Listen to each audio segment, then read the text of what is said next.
it is a great honour to make my maiden speech following so many eloquent and passionate speakers across this House. It is an even greater honour to do so as in an education debate, as a teacher, an educationalist and my party's spokesperson on this issue. I was reminded by the speaker himself at my swearing-in that some very clever people indeed have represented Oxford West Abingdon before me. Nicola Blackwood is a capable, generous advocate, and while we disagreed on much, there is one point on which we agree absolutely, that the people of Oxford West Abingdon deserve and demand the highest level of constituency representation.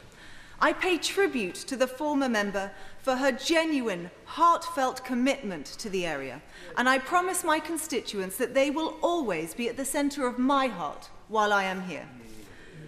Prior to Nicola, I'm sure you all remember the inimitable Dr. Evan Harris, who inspired me through his fearless advocacy for progressive, evidence-based arguments, which many others would have avoided, and I am now proud to call him my friend.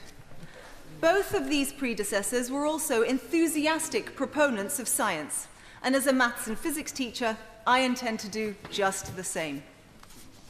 Now, I may just be the luckiest woman in the world to represent the beautiful, historically important constituency of Oxford West and Abingdon.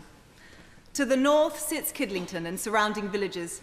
Indeed, Kidlington itself is one of the largest villages in England and proud of this status.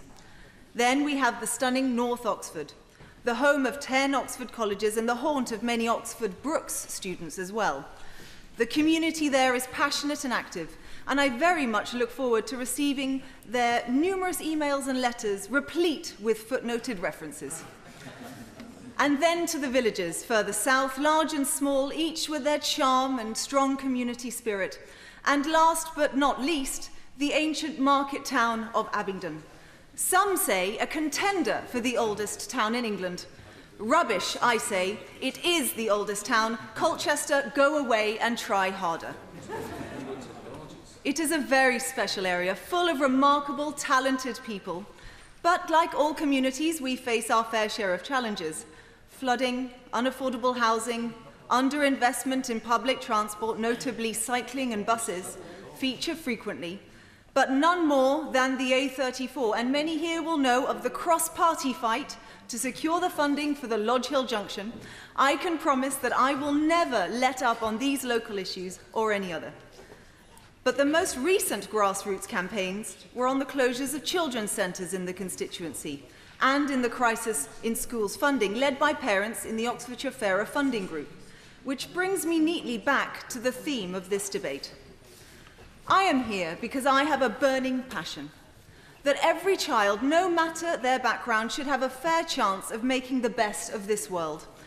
This passion was ignited when I was shocked and ashamed to learn that this country, this great nation, a member of the G7, that this is not the case. I've lived in countries like Ethiopia, Jamaica and Jordan, where such inequalities might be more understandable. But here, we have no excuse. Such inequality is simply wrong. Which is why I'm so concerned by the government's interpretation of fairer funding. I have been a primary school governor for the last 2 years and have seen the figures for myself. There is a funding crisis, make no mistake, and unless more real terms funding is found, the next thing to go will be teachers. With fewer teachers, there will be fewer one-to-one interactions with that struggling student that we all know will make all the difference to them. And so I end by asking this House this. Is there anything more important than the support and the love that we give to the youngest in our society? After all, one day they may well be sat here looking after us. And I beseech the government, in this time of great uncertainty, let's make sure we give them everything we possibly can to help them, and by extension all of us, succeed. Alex Chalk.